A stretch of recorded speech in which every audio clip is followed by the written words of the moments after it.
A champion snowboarder gliding to glory in the 2002 Winter Olympics. A decade later, that same man, Ryan Wedding, allegedly commands one of the world's most prolific drug trafficking operations, a transnational empire of cocaine, violence, and murder. He is a fugitive, protected by the Sinaloa Cartel, and stands on the FBI's 10 most wanted list with a $15 million bounty on his head. This is the stunning story of Ryan El Jefe Wedding, the Canadian Olympian who allegedly traded the cold cut of the mountain for the cold, calculated cut of the international drug trade. The rise of the giant. Olympian to outlaw. Ryan James Wedding was born in Thunder Bay, Ontario in 1981, and for years his life was a testament to ambition and athletic excellence. Surrounded by a family steeped in Canadian winter sports, his grandparents owned a ski resort, and his uncle coached the Canadian national ski team. Wedding's path was set on the slopes. He excelled as a snowboarder, perfecting his skill on the parallel giant slalom course, a discipline that demands speed, precision, and relentless focus. That focus paid off when he earned a spot on the Canadian Olympic team, representing his country at the 2002 Winter Olympics in Salt Lake City, Utah. For a brief, shining moment, Wedding was a national hero, a young man who had conquered the mountain. But the ambition that drove him to Olympic heights soon turned to darker pursuits. After 2 years of university, Wedding dropped out, drawn to the fast money of real estate speculation, which he allegedly financed through illegal means. His first major step into the underworld came through large-scale marijuana cultivation. In 2006, Canadian authorities, the RCMP, raided a massive 6,800 plant warehouse known as 18 Carat Farms, seizing an estimated $10 million worth of cannabis.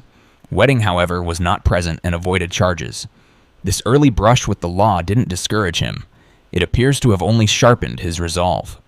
He began to expand his contacts, allegedly joining up with Iranian and Russian cocaine smugglers, moving from growing marijuana to brokering the world's most lucrative illicit commodity.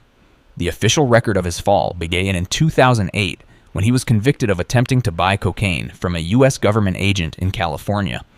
He was sentenced to 3 years in U.S. federal prison. The Canadian cocaine kingpin, El Jefe. His time in prison, much like the path of many criminal kingpins, seems to have been a proving ground. He emerged, not humbled, but allegedly more connected and more ambitious. Authorities believe that upon his release, Wedding fled to Mexico and rapidly accelerated his criminal career, becoming a high-ranking affiliate of the powerful Sinaloa Cartel. It was in this brutal, high-stakes environment that the former Olympian was allegedly transformed into El Jefe, or the Boss, one of his multiple aliases, including Giant and Public Enemy. Law enforcement officials in both the U.S. and Canada allege that Wedding, the one-time Olympic snowboarder, is now the largest distributor of cocaine in Canada, overseeing a massive transnational drug trafficking organization. This enterprise allegedly ships hundreds of kilograms of cocaine per year from Colombia through Mexico and Southern California, directly into Canadian and U.S. communities. U.S. Attorney General Pam Bondi has publicly compared the scale of Wedding's alleged operation to that of notorious drug lords like Joaquin El Chapo Guzman and Pablo Escobar, stating that his organization is responsible for more than $1 billion a year in illegal drug proceeds. The operation was ruthless, with Wedding and his second-in-command, Andrew Clark, allegedly directing the violence required to maintain control. The violence escalates, ordered murders. By 2023, Wedding's alleged enterprise had moved far beyond simple drug trafficking. It had become a terrifying machine of violence. Investigators believe Wedding began to systematically order murders to eliminate rivals, settle debts, and silence witnesses.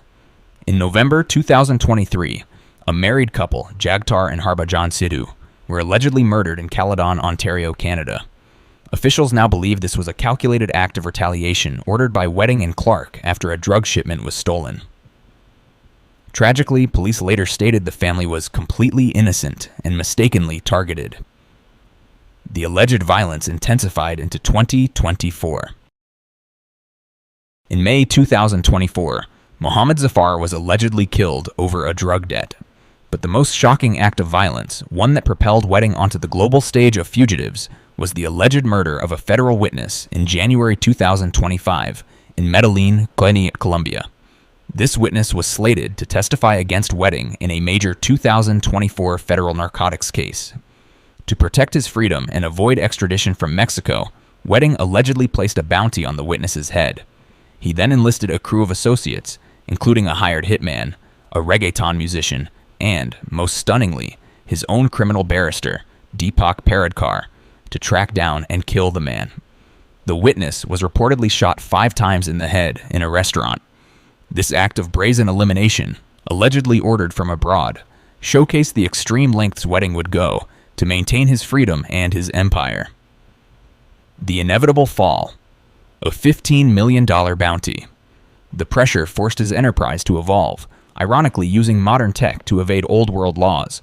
Citations revealed that Wedding and his associates used a sophisticated network of cryptocurrency, primarily Tether, to move and launder their colossal profits.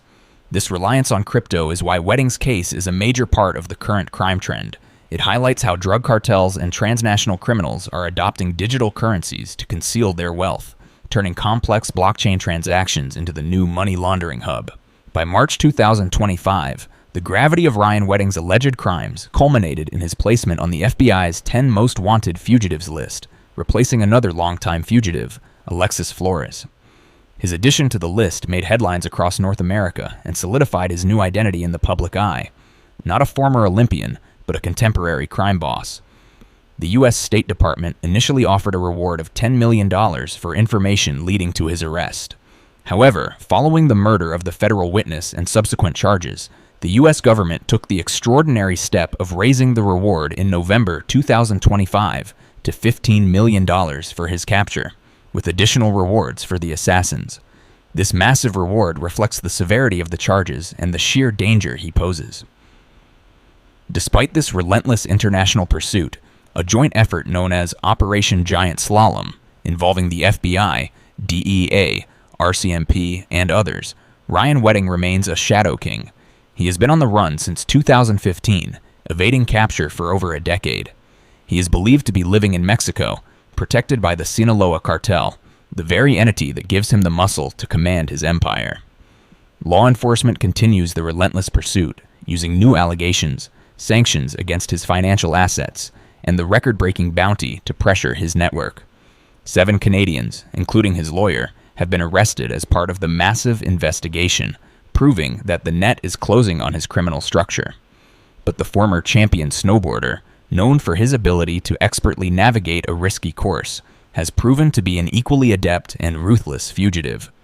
The story of Ryan Wedding is an extreme paradox.